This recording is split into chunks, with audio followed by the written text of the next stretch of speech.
Code is what software is made from, and software has such a strong effect on every aspect of our lives in the way that our data is collected and analyzed by the government, by social media. Decisions and policies are made based on algorithms that get parsed. The result of those algorithms is, how we live.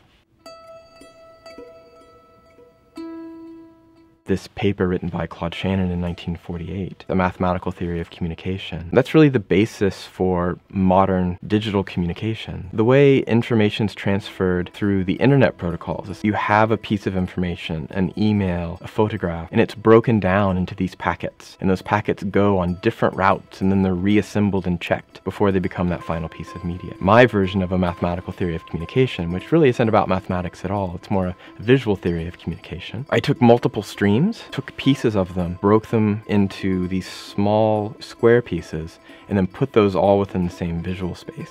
And that became the source material for this piece. And so it's multiple channels, pieces of those channels in this two-dimensional array. On the day I visited campus, I met with many of the computer science faculty, and I also met with the students as well. There's a lot of work being done here in computer vision. This idea of how do we teach machines to see, and it's stereo, like you have these two images and you're comparing and contrasting them with each other, and that's what creates depth. And this installation uses these two views of the same source data, and we have these two walls that are largely similar, but they're mirrored. In each of the two walls, we're looking at the same material, the same data, but from different points of view, from different perspectives. In the end, I selected two that had converging energy, and so the idea is that they're converging towards the atrium in the center of the space. So each one, in a way, moves out of the corner that's opposite the other piece. I think of code like a tool. We use a chisel to kind of amplify our hands. We use a brush to also amplify our arms, and computers and code and software is a way of more amplifying the mind. It allows me to think in a different way, which allows the work to progress in a different way. That's where the craft and technique of programming and code come in. The piece for Landmarks is actually television media, the shows that are being watched by the most people, in the millions of people who are being influenced by these. And it's actually all 1-hour crime dramas and the advertisements that play simultaneous to that. We have the original communication, the original media. We have the transmission and then the reception.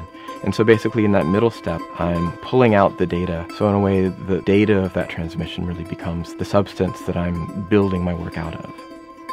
When I experience that piece and at its full scale, I need there to be some sort of immediate structure for you to be able to lock into it. But I want there to be a situation where the longer you look, the more you see these micro compositions within the piece. Your eyes are never able to fix on any one point, but you're able to pause in different places and find order and structure, and then you move to somewhere else and you land on another sort of micro composition within the larger piece. That's very much the intention of the work. That's how I experience the piece, and it's how I hope other people will experience it too. In my case, I don't make changes to that thing that's on the wall, I make changes to the code. Then the code produces a new artifact that then I can look at and think about. I think it's gone to the full end, where it's become pure and total abstraction. I removed about 9 lines. I think there's a few million lines in the piece, and I think I hand edited out about 9 that were bothering me in the piece.